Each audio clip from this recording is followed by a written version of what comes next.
औज़ुबिल्लाहिमिनश्शैतानिर्रजीम बिस्मिल्लाहिर्रहमानिर्रहीम अस्सलामुअलैकुम वरहमतुल्लाहि वबरकातुहू।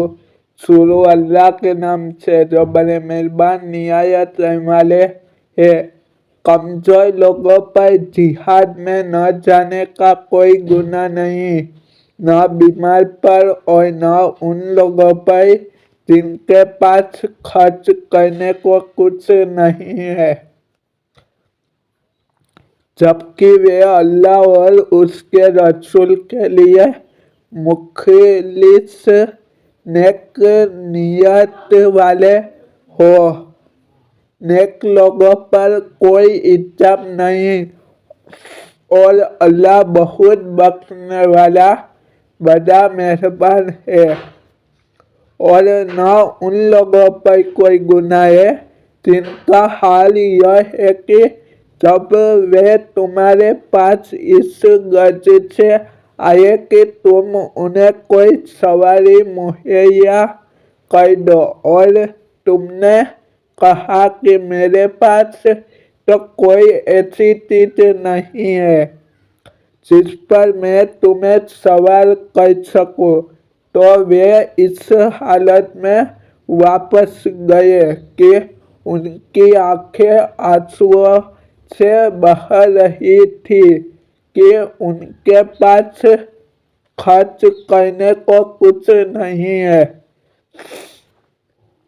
इल्जाम तो उन लोगों पर है जो मालदार होने के बावजूद तुमसे इजाजत मांगते हैं। वे इस बात पर खुश है कि वे पीछे रहने वाली औरतों में शामिल हो गए और अल्लाह ने उनके दिलों पर मोहर लगा दी है, इसलिए उन्हें हकीकत का पता नहीं।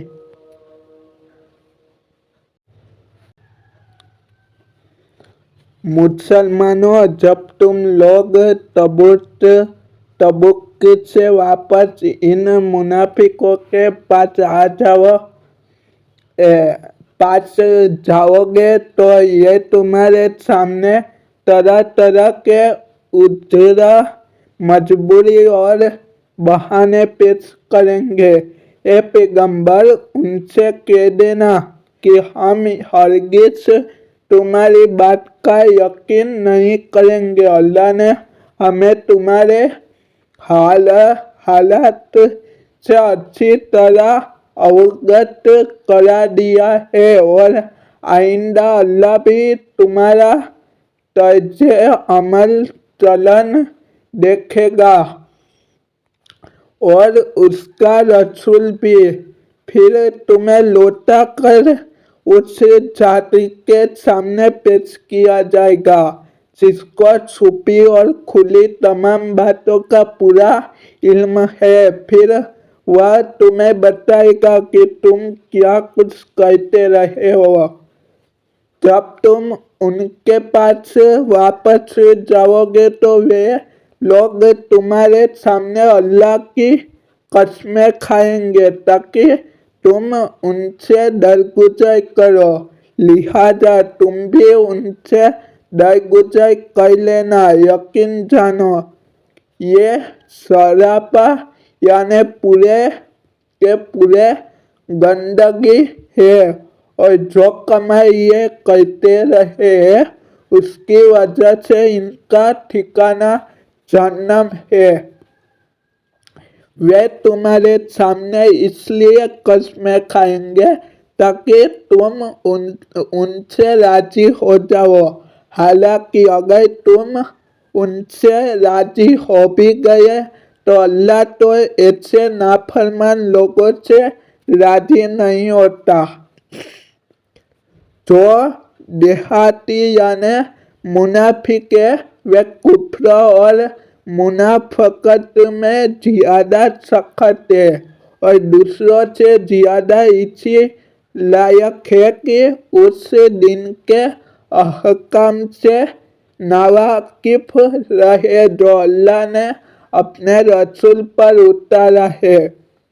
और अल्लाह इल्म का भी मालिक है, हिकमत का भी मालिक। उन्हीं दिहाड़ियों में वे भी है जो अल्लाह के नाम पर खर्च किए हुए माल को एक तावान जुर्माना समझते हैं और इसे इंतजार में रहते हैं कि तुम मुसलमानों पर मुसीबतों के चक्कर आ पड़े। हालांकि हकीकत यह है कि सबसे बुरी मुसीबत का चक्कर तो उन पर पड़ा हुआ है और अल्लाह हर बात सुनता, सब कुछ जानता है। और उन्हीं देहातियों में वे भी है जो अल्लाह और आखिरत के दिन पर ईमान रखते हैं और जो कुछ अल्लाह के नाम पर खर्च करते हैं उसको अल्लाह के पास से निकटता के दर्जे हासिल करने और रसूल की दुआएं लेने का जरिया समझते हैं।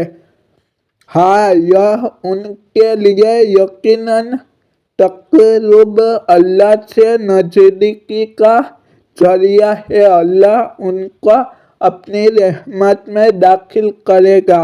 बेशक अल्लाह बहुत बख्शने वाला बड़ा मेहरबान है। और मुहाजिरीन और अंसार में से जो लोग पहले ईमान लाए और जिन्होंने नेकी के साथ उनकी पैरवी की, अल्लाह उन सबसे राजी हो गया है और वे उससे राजी है और अल्लाह ने उनके लिए ऐसे बागात तैयार कर रखे हैं जिनके नीचे नहरें बहती है, जिनमें वे हमेशा हमेशा रहेंगे। यही बड़ी जबरदस्त कामयाबी है। अस्सलाम वालेकुम वरहमतुल्लाहि वबरकातुहू।